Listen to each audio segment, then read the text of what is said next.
உங்களை உங்களுக்கு கொடுத்த வாக்குத்தத்தத்தை வார்த்தையை இன்னும் உறுதிப்படுத்துவதற்காக உயர்ந்த ஸ்தானத்துல உங்களை கொண்டு போய் வைப்பதற்கு உயர்ந்த ஸ்தானத்துல ஆமென் சொல்லுங்க. யோசுவா பார்த்து ஆண்டவர் சொல்றாரு, நீ இதுவரைக்கும் அந்த பாதையில போயிருக்க மாட்டப்பா, நீ அந்த பாதையில தான் பயணிக்க போற.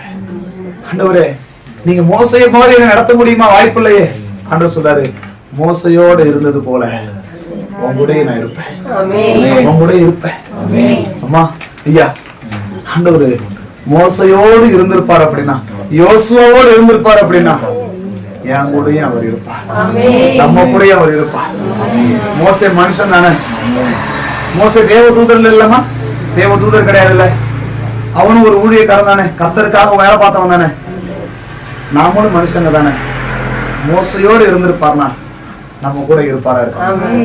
நம்மளை நடத்துவாரா? நடத்த மாட்டார். நம்மளை பாதுகாப்பாரா? பாதுகாக்க மாட்டார். நம்ம தேவையை சந்திப்பாரா? சந்திக்க மாட்டார். எப்படி நம்மளை அப்படியே விட்டுருவாரு? 80 வருஷம் ஆனாலும் மோசை அவர் விடவே இல்லை.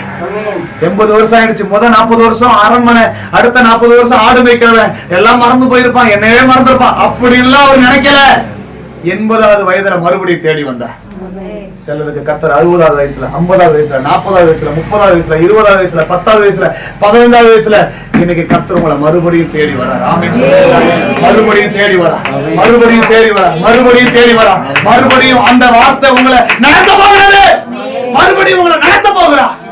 மறுபடியும் உங்களை நடத்த போகிறார். உங்களை இந்த வழியில கொண்டு வந்ததற்கு ஒரு நோக்கம் இருக்கிறது.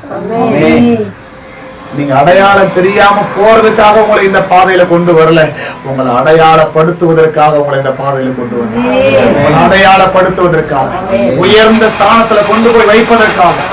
ஆமென் சொல்லுவீங்களா? ஹல்லேலூயா.